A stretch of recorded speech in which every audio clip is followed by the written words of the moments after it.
जय हिंद जय भारत विद्यार्थी मित्रों केम छो। हूँ छूँ प्रजापति प्रवीण कुमार अने हूँ लई आव्यो छूँ तमारा माटे मैथमेटिक्स बोले तो गणितना विडियो लेक्चर्स। अने जो तमे 10मा में छो तो आ चेनल तमारा माटे खूब सरस अने खूब मजानु चेनल साबित थई शके छे, केम के आ चेनलनी अंदर तमने गणित अने एना साथे साथे विज्ञानना पण विडियो लेक्चर मळवाना छे, जे बहु इजीली मेथडथी तमने समजाववामां आववाना छे। अने एनी साथे टोटली तमने 10मा बोर्डनी तमने डायरेक्शन पण मळवानी छे कि भाई कई रीते तमारे बोर्ड में बेसवानुं छे, शुं करवानुं छे, शुं नथी करवानुं छे, तमने बधी टोटली अहींथी नॉलेज तमने मळवानुं छे। जे डायरेक्शन तमारे जोईए ए बधी तमने अहींथी मळवानी छे। तो चेनलनुं नाम सौथी पहेला तमारा मगजमां उतारी लेवानुं छे विद्यार्थी मित्रों। पहेलो लेक्चर होवाने लीधे हूँ पहेला तमने इंट्रो आपीश। गुजराती ज्ञान शाळा, गुजराती ज्ञान शाळा ए गुजराती चेनल छे जेनी अंदर तमे मैथमेटिक्स एटले गणित अने विज्ञानना विडियो लेक्चर जोवाना छो। अने एनी साथे साथे तमे आजे सौथी पहेला शीखी रह्या छो आंकड़ाशास्त्र। आंकड़ाशास्त्र बोले तो स्टेटिक्स। आंकड़ाशास्त्र एटले विद्यार्थी मित्रों शुं थाय छे? स्टेटिक्स। स्टेटिक्स एटले सांख्यिकी पण कहेवामां आवे छे आने। अने स्टेटिक्सनुं आ जे चेप्टर छे, जो तमारे 10मा पछी कॉमर्स लेवानी इच्छा होय तो आ चेप्टर तमारा माटे खूब उपयोगी साबित थई शके छे। अने ना पण लेवानुं होय तो 10मा में तो खूब वधारे उपयोगी छे ज, केम के आ जे चेप्टर छे एना मार्क्स केटला छे? 14 टोटली 14 मार्क्सनुं आ एकलुं चेप्टर छे। केटला? 14 मार्क्सनुं चेप्टर छे। अने आ चेप्टर एवुं छे जे बधा चेप्टर छे एनी अंदर सौथी हाईएस्ट मार्क्स आना ज छे। 14 मार्क्स अने एम कहेवा जईए तो हाईएस्ट मार्क्स आना ज छे, बरोबर। एटले आ चेप्टर आपणा माटे केवुं साबित थई शके छे? मोस्ट आईएमपी चेप्टर्स थई शके छे। आવું तो केवुं ज ना જોઈએ, केम के आईएमपी चेप्टर छे ज। एटले तमे गुजरातमां जोशो तो बधी ज जग्याए तमने आ चेप्टर सौथी पहेला शीखवाडवामां आवतुं होय छे। हवे एनी साथे अत्यारे आपणे शीखीशुं सौथी पहेला सूत्र એટલે આંકડાશાસ્ત્રના જે ફોર્મ્યુલા છે એ આપણે અહીંયા શીખવાના છે। સૂત્રમાં શું શીખવાના છે? સૂત્રની અંદર આપણે જે દાખલા કરવાના છીએ એના ફોર્મ્યુલા પહેલાં આપણે સૌથી પહેલાં એના વિશે થોડા ડિટેલમાં આપણે અહીંથી ચર્ચા કરી લઈએ, બરાબર। જો સૌથી પહેલાં આપણે આમાં શું શીખવાનું છે તો પહેલાં ટર્મ્સ આપણે અહીંયા ઓળખી લઈએ 1, 2 અને 3। સૌથી પહેલાં આપણે શીખીશું મધ્યક વિશે। કોની વિશે? મધ્યક। એટલે મધ્યકને આપણે અહીંયા x બારથી પણ દર્શાવીએ છીએ, બરાબર। અને એના પછી આપણે આવશે બહુલક। શું આવશે વિદ્યાર્થી મિત્રો? બહુલક। અને એના પછી જે ત્રીજો હશે એ હશે મધ્યસ્થ। શું હશે? મધ્યસ્થ। ઓકે, આ થશે મધ્યસ્થ। બહુલકને z થી અહીંયા ડિનોટ કરી શકાય છે, આની સંજ્ઞા છે। અને મધ્યસ્થને આપણે અહીંયા આમ દર્શાવીશું m થી। ઓકે, હવે આ જે મધ્યક છે સૌથી પહેલી વસ્તુ છે શું છે? મધ્યક છે। આને આ મધ્યકની પણ 3 રીતિઓ છે। આને મેળવવાની 3 રીતિઓ છે। એટલે 3 રીતિઓ શું હોય છે? તમારી જોડે 3 રીત હોય છે જેનાથી તમે આ મધ્યક શોધી શકો છો। ઓકે, जो पहलू है मध्यक है। शू है? मध्यक। हवे आ मध्यकने शू आपणे करीशुं? मध्यकना पाछा 3 फॉर्म्युला है। आ एकला मध्यकना केटला फॉर्म्युला है? 3। आनी रीतो पण 3 है मेळववानी। ओके, हवे अहींया आपणे एक पछी एक करीने मध्यकना फॉर्म्युला काढीशुं। तो अहींया लख्या छे 3 रीते मध्यक शोधी शको छो। तो तमे आज मध्यक शोधवानो छे एटले x बार शोधवानो छे। अने शोधवानी केटली रीतो छे? 3 रीतो छे। अने आजनुं जे आपणे पहेलुं लेक्चर छे एनी अंदर आपणे मात्र अने मात्र फॉर्म्युला समजवाना छीए, केम के एना पछी कालथी हूँ तमने आना 13.1 13.2 आम करीने आना बधा दाखला गणाववानो छुं। अने विद्यार्थी मित्रों अहींया जो दाखला जे करावा जई रह्यो छुं ए बधा दाखला न्यू एनसीईआरटी ना छे। ओके, तो आ विडियो टोटली ओल्ड नथी, एटले न्यू एनसीईआरटी नो छे, प्लस तमने न्यू मटीरियल मळवानुं छे। एटले चेनलने सब्सक्राइब करता तो भूलता ज नहीं, बीजा विद्यार्थीओने पण मोकलवानुं ज छे एनी साथे। ओके, चलो तो हवे मध्यक शोधवानी रीतो आपणे जोईशुं, बरोबर। शुं गोतवानुं छे? मध्यक एटले x बार। तो एनी अंदर सौथी पहली जे रीत आवशे ए आवशे अहींया लखी छे प्रत्यक्ष रीत। शुं छे? प्रत्यक्ष रीत। प्रत्यक्ष रीत। अने बीजी आवशे ए आवशे धारेल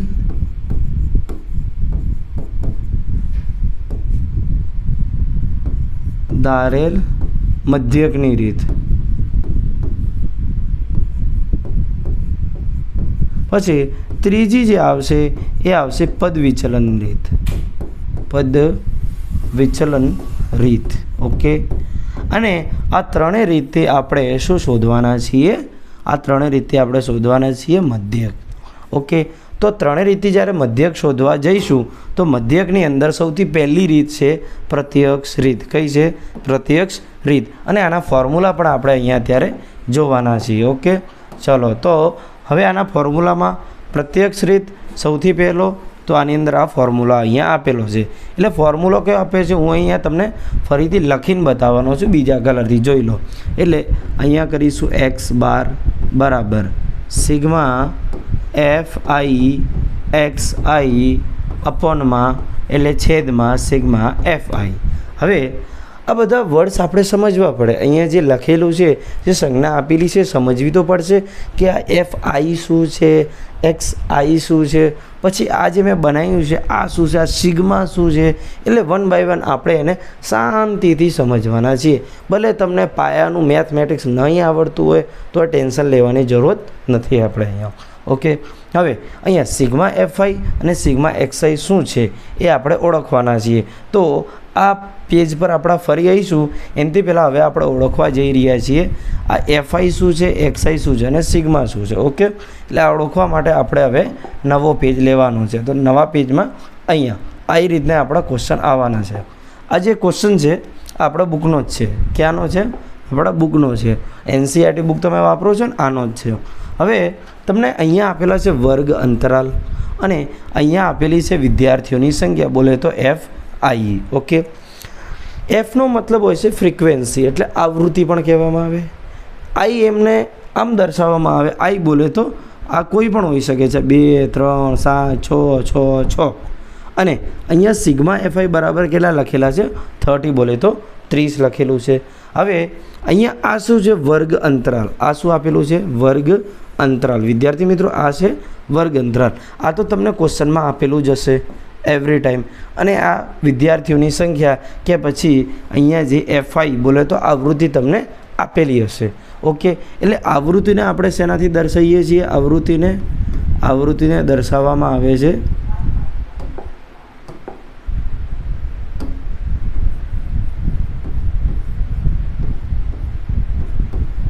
આવૃત્તિને આપણે Fથી દર્શાવીએ છીએ. શેનાથી દર્શાવીએ છીએ? Fથી. હવે અહીંયા ઘણી બધી છે, કોઈ પણ હોઈ શકે છે XYZ. એટલે અહીંયા આને આપણે મૂકવું પડે છે I. પછી એની અંદર આપણે આ વર્ડ આવ્યો છે સિગ્મા. શું આવ્યો છે? સિગ્મા FI લખેલું છે.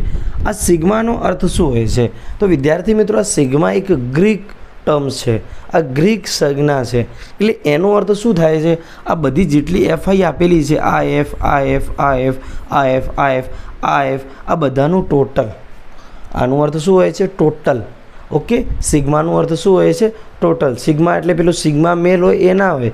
સિગ્માનો અર્થ હોય છે ટોટલ. એટલે તમે જોઈ લો, આ 2 3 7 6 6 6 આનું ટોટલ કરો તો કેટલું આવે છે? 30. એટલે સિગ્માનો અર્થ તમે સમજી ગયા છો. હવે એના પછી આપણે અહીંયા ફોર્મ્યુલામાં શું હતું વિદ્યાર્થી મિત્રો? ફોર્મ્યુલામાં શું હતું જોઈ લઈએ ફરીથી એક વખત. તો ફોર્મ્યુલા શું હતો? આપણે x bar is equal sigma FI XI અપોનમાં સિગ્મા FI.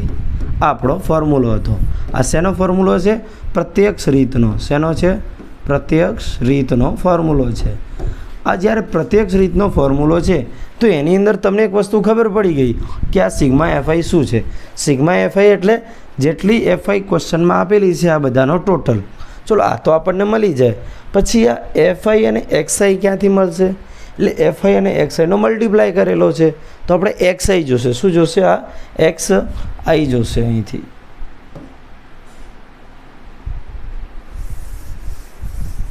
હવે આ XI આપણે જોઈએ છીએ. શું જોઈએ છે વિદ્યાર્થી મિત્રો? અહીંયા XI જોઈએ છીએ. તો હું અહીંયા તમારે અહીં એક લીટી બનાવવાનો છું. 1 2 3 4. ઓકે. અહીંયા મેં બનાવી દીધું છે XI. આ તમારે નોટમાં બનાવવાનું હશે, પણ અત્યારે નહીં બનાવવાનું, કેમ કે અત્યારે આપણે માત્ર ફોર્મ્યુલા બોલે તો સૂત્ર સમજી રહ્યા છીએ. એના પછી જ્યારે આપણે દાખલા ગણીશું તે બધું લખવાનું રહેશે તમારે. ઓકે, એટલે એક્સ આઈ શું હોય છે વિદ્યાર્થી મિત્રો? સૌથી પહેલાં આપણે જાણીશું પ્રત્યક્ષની રીતમાં એક્સ આઈને આપણે કહીએ છીએ મધ્ય કિંમત. શું કહીએ છીએ? મધ્ય કિંમત. શું હોય છે? મધ્ય કિંમત. ઓકે, એક્સ આઈ શું છે? આ મધ્ય કિંમત છે. હવે મધ્ય કિંમત શેની મધ્ય કિંમત? મધ્ય કિંમત આ બંનેની ઉપરી વર્ગ સીમા અને નીચલી વર્ગ સીમા, આની બંનેનું પ્લસ કરીને એનું અડધું કરી દેવાનું છે. જુઓ, પાછળવાળા પેજ પર આપણે અહીંયા આપેલું છે. શું આપેલું છે? આ જો, કોઈ પણ વર્ગની મધ્ય કિંમત, કોઈ પણ વર્ગની મધ્ય કિંમત. ઓકે, હા, હવે કોઈ પણ વર્ગની મધ્ય કિંમત તો શું આપેલું છે? તે જ વર્ગની ઉર્ધ્વ સીમા, તે જ વર્ગની અધઃ સીમા. પછી અહીંયા 2 લખાયેલા છે, અપોનમાં 2 લખેલા છે. એટલે આપણી જોડે અહીંયા એક વર્ગ આપેલો છે. જો તમને અહીંથી બતાવું, બસ એટલો જ હું આને ખેંચીને રાખવાનો. હવે આ જે વર્ગ છે, આજે અહીંયા વર્ગ આપેલો છે. જુઓ તમે બધા, આ વર્ગ છે, આમાં 2 નંબર આપેલો છે. એક આ નંબર છે અને એક પાછો આ નંબર છે. હવે મારે અહીંયા શું મેળવવું છે? એક્સ આઈ મેળવવું છે. શું? એક્સ આઈ મેળવવું છે. તો એક્સ આઈ શું છે? મધ્ય કિંમત. શું છે? એક્સ આઈ છે મધ્ય કિંમત. આજે લખેલી છે ને, કોઈ પણ વર્ગની મધ્ય કિંમત એક્સ આઈ. પછી અહીંયા બરાબરમાં શું લખેલું છે? તે જ વર્ગની ઉર્ધ્વ સીમા પ્લસ તે જ વર્ગની અધઃ સીમા. આને કહેવાશે અધઃ સીમા, આને કહેવાશે ઉર્ધ્વ સીમા. એટલે આને બંનેનો આપણે એડ કરીશું. ધારો કે અહીંયા એક્સ આઈ કાઢવો છે, આ બંનેનો જોડ કરી લેવાનો. એટલે આ 10 પ્લસ અહીંયા થશે 25 અને છેદમાં શું આવશે? આપણે ફોર્મ્યુલાના રીતે 2. બરાબર? તો હવે આપણે આ બંનેને એડ કરીશું એટલે 35/2. તો જવાબ કેટલો આવશે? 17.5. તો અહીંયા આની સામે આ બોક્સની સામે આપણે શું લખવાનું રહેશે? 17.5. એમનું એમ આનું પણ કરવાનું રહેશે. કોનું? આ 25 થી 40, 40 થી 55, 55 થી 70. તો 25 થી 40નું કરીશું તો કઈ રીતે આવશે? તો 25 + 40/2. આમ કરી દેવાનું. ડાયરેક્ટ પણ આપણે કરી શકીએ. આ બધું આપણે રફમાં કરવાનું રહેશે. જોકે હું તમને અત્યારે માત્ર ફોર્મ્યુલા જ સમજાવું છું. બરાબર? તો હવે આ બંનેને એડ કરીએ એટલે 40 + 25 એટલે આ કેટલા થયા? 65/2. હવે આપણે આનો 2માં ડિવાઈડ કરી દઈશું એટલે ભાગાકાર કરી દઈએ તો કેટલા થશે? અહીં 30 અને 2 32.5. કેટલો થશે? 32.5. તો આ રીતે આપણને શું મળશે? એક્સ આઈ મળવાની છે. શું મળવાની છે? એક્સ આઈ બોલે તો મધ્ય કિંમત. પછી એના પછી શું કરવાનું છે? ફોર્મ્યુલામાં આપણે આપેલું હતું એફ આઈ એક્સ આઈ. એટલે એફ આઈ અને એક્સ આઈનો ગુણાકાર કરવાનો. બોલે તો આ 2નો ગુણાકાર 17.5 અને 2નો ગુણાકાર કરી અહીંયા લખવાનો, આ 2નો ગુણાકાર કરી અહીંયા લખવાનો. જે આવે એનો બધાનો સરવાળો કરી લેવાનો હોય તો આપણને સિગ્મા એફ આઈ એક્સ આઈ મળી જાય. ચલો, તો હવે એક વખત ફરીથી ફોર્મ્યુલો સમજી લઈએ. આ પેલો છે ફોર્મ્યુલો, આ રહ્યો. જો આ રહ્યો. ઓકે, તો એક્સ બાર બરાબર sigma f i x i અપોનમાં સિગ્મા એફ આઈ. બરાબર? તો તમારે અત્યારે ટેન્શન લેવાની જરૂર નથી. આ જ્યારે દાખલા ચાલશે તો તમને વધારે મગજમાં આ ક્વેશ્ચન બેસી જશે. બરાબર? ઓકે, તો આજે આપણે એક દાખલો તો એમ ગણવાના જ છીએ. ઓકે, તો ટેન્શન લેવાની જરૂરત નથી. ઓકે, ચલો હવે આ ફોર્મ્યુલા બધા આપણે ઉપરથી થોડા સમજી લઈએ ફટાફટ, અને એના પછી આજે એક દાખલો ગણ લઈએ એટલે તમને વધારે આઈડિયા આવે. પછી એના પછી જે છે એ આવશે બીજી રીત, મધ્યક શોધવાની બીજી રીત. તો શું છે? ધારી લીધેલ મધ્યકની રીત, એટલે એઝ્યુમ્ડ મીન મેથડ. આવું આવશે. આ તમારે જે ફોર્મ્યુલા મેં લખેલા છે આ તમારે અહીંયા રફમાં લખી લેવાના છે. તમારી જોડે જે રફ હોય કે નોટ હોય એની અંદર લખી લેવાના છે, કાં પછી સ્ક્રીનશોટ પાડી લેવાના. તો અહીંયા એક્સ બાર છે, એક્સ બાર તો એ જ રહેવાનો છે. આપણે મધ્યક શોધી રહ્યા છે, જેની 3 રીતો છે. એમાંથી આ બીજી રીત. અને બીજી વસ્તુ શું છે વિદ્યાર્થી મિત્રો? આપણે 3માંથી કોઈ પણ રીતનો ઉપયોગ કરીશું ને તો જવાબ સેમ જ આવવાનો છે. આપણે પહેલી રીતથી કરીશું એટલે પ્રત્યક્ષ રીતથી કરીશું, કે બીજી રીતથી કરીશું, કે પછી ત્રીજી પદ વિચલનની રીતથી કરીશું, તો જવાબ ઓલમોસ્ટ સેમ જ આવવાનો છે. તો ટેન્શન લેવાની જરૂરત જ નહીં, બરાબર. અહીંયા એક્સ બાર બરાબર શું થશે? એ પ્લસ સિગ્મા એફઆઈ યુઆઈ અને છેદમાં સિગ્મા એફઆઈ થશે. હવે આ સિગ્મા એફઆઈ તો એ જ છે જે ગઈ વખત હતો.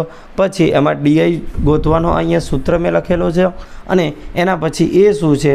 તો આ ધારી લીધેલ મધ્યક છે, બરાબર. એક્સ આઈમાં એકને ધારી લીધેલ મધ્યક રીતે પસંદ કરવામાં આવે છે. તો આ એ વડે એને દર્શાવે છે. આ જે લાઈન લખેલી છે આપણે એનસીઆરટી બુકની જ છે, બરાબર. તો આ ફોર્મ્યુલો તમારે લખી લેવાનો છે સાથે સાથે. તો ફોર્મ્યુલાનો જ્યારે આપણે ઉપયોગ કરીશું તો તમને વધારે ફાવશે, ઓકે. તો અત્યારે તમારે કોઈએ ટેન્શન લેવાની જરૂરત નથી, ઓકે. ત્રીજી જે રીત છે, ત્રીજી રીત કઈ છે? એનું નામ મેં લખેલું છે પદ વિચલનની રીત, ઓકે. હા, પદ વિચલનની રીત, સ્ટેપ ડેવિએશન મેથડ, ઓકે. તો પદ વિચલનની રીત અહીંયા ફરીથી એક્સ બાર લખેલું છે. એક્સ બાર બોલે તો આપણે મધ્યક જે શોધવાનું હોય છે. પછી એ પ્લસ અહીંયા ગુણ્યામાં એચ છે, સિગ્મા એફઆઈ યુઆઈ છે, છેદમાં સિગ્મા એફઆઈ છે. જો આ ફરીથી આપણે આવી ગયું, આ એ ફરીથી આવી ગયું. એચ શું હોય છે? વર્ગીય ઊંચાઈ, એટલે વર્ગીય હાઇટ હોય છે. ધારો કે અહીંયા આપણે બે લેખ લખેલું હતું ને, હું તમને બતાવું છું. એચ કઈ રીતે તમે શોધશો? તો એચ શોધવાનો એક જ રીત છે. આ 25માંથી 10 માઇનસ કરી દો એટલે એચ મળી જાય. તો અહીંયા કેટલો આવશે? 15. હવે 40માંથી 25 માઇનસ કરો એટલે બાદ બાકી કરો તો કેટલા આવશે? 15 જ આવવાના છે. તો એચ એ આપણો જવાબ થઈ જશે, ઓકે. અચ્છા, હવે અહીંયા આ છે પદ વિચલનની રીત અને આ છે એનો ફોર્મ્યુલો. પછી યુઆઈ શોધવાનું આ સૂત્ર છે, ઓકે. અને આ એ જે છે એ શું છે? ધારી લીધેલ માધ્યક છે. શું છે? ધારી લીધેલ મધ્યક, ધારી લીધેલ મધ્યક, મધ્યક, ઓકે. હવે એના પછી આપણે શું